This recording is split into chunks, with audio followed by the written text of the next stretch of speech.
यही जवान है जो कश्मीर से लेकर कन्याकुमारी तक और कच्छ से लेकर किबुथु तक हमारी दूर सुदूर फैली हुई सीमाओं को सुरक्षित रखते हैं। कि हमारी लड़ाई समाप्त नहीं हुई। ये सभी खतरे हमारे सामने चुनौती बनकर खड़े हैं।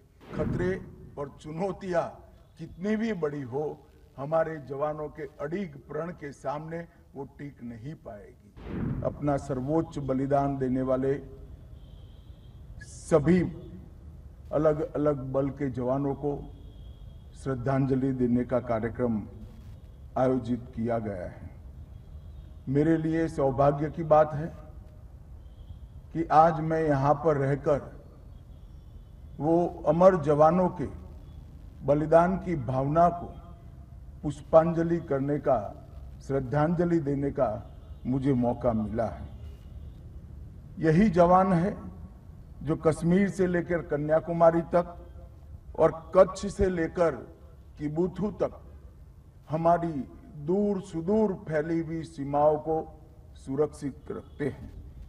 यही जवान है जो दिन हो या रात, उत्सव हो या आपदा, तपती गर्मी हो, बारिश हो या शीतलहर, हम सभी की सुरक्षा के लिए अपनी ड्यूटी पर तैनात रहते हैं।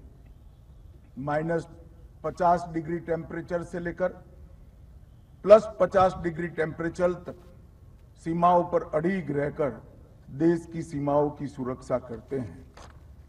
आज मैं राष्ट्रीय पुलिस स्मारक पर इन वीर सपूतों को नमन करता हूं और उन्होंने जो सर्वोच्च बलिदान दिया है, उनके परिजनों को भी श्रद्धापूर्वक प्रणाम कर कर मैं इनकी श्रद्धांजलि को जनता के सामने रखने का काम करता हूं।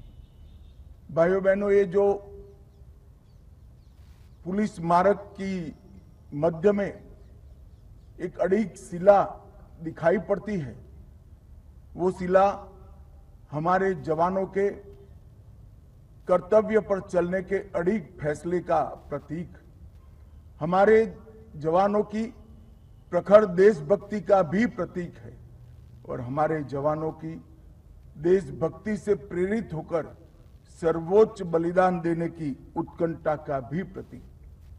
हम सभी जानते हैं कि आज के दिन ही 1959 में सीआरपीएफ के 10 जवानों ने चीन की सेना का डटकर मुकाबला करते हुए अपने प्राणों की आहुति दी है। इसीलिए इस दिन को पुलिस स्मृति दिन के रूप में हम सब मनाते हैं। हमारे देश के प्रधानमंत्री श्रीमान नरेंद्र मोदी जब प्रधानमंत्री बने, तब उन्होंने तय किया कि दिल्ली की हृदय स्थली के अंदर इनके बलिदानों के सम्मान के रूप में एक पुलिस स्मारक बनाया जाए, जो सालों सालों तक युवा पीढ़ी को प्रेरणा देता रहे, सालों सालों तक हमारे देश भर के नागरिकों को ये स्मृति दिलाता रहे कि आज हम सुरक्षित हैं, हम विकास के रास्ते पर आगे चल रहे हैं, हमारे परिवार चैन की नींद सो रहे हैं।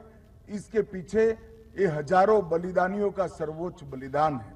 और आज मैं ये कहना चाहता हूं कि 36,468 पुलिस के जो जवानों ने, अलग अलग बल के कर्मियों ने जो अपना सर्वोच्च बलिदान दिया है, उसी के चलते आज देश इतनी प्रगति कर पाया है कि विगत एक दशक के अंदर कश्मीर, वामपंथी उग्रवाद और उत्तर पूर्व के ये तीनों क्षेत्र जो अशांति के लिए सालों से हमारे लिए चिंता का विषय बने थे, ये 10 साल में हमारे जवानों के कर्तव्य के चलते, हमारे जवानों के कर्तव्य परायणता के चलते आज हम उसमें करीब करीब संपूर्ण शांति प्रस्तापित करने में सफल हुए हैं।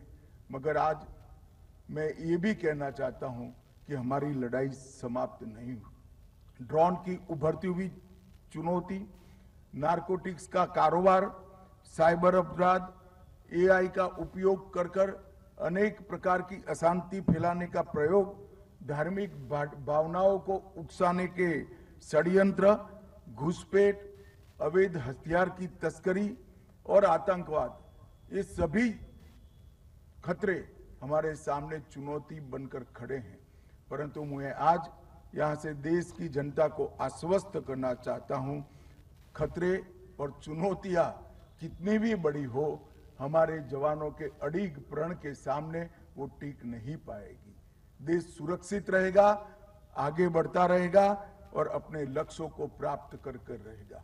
2047 में भारत पूर्ण विकसित राष्ट्र हो, ये स्वप्न हमारे प्रधानमंत्री जी ने जो देश की जनता के सामने रखा है, इसको सिद्ध करने के लिए हमारे देश भर के पुलिसकर्मी दृढ़ निश्चयित हैं और अपने पथ पर चलने के लिए अडिग निश्चय के साथ खड़े हुए हैं। आज देश का हर एक नागरिक अपनी चार दीवारी के अंदर चैन से सोता है, इसका मूल कारण हमारे जवानों की ये अडिगता है।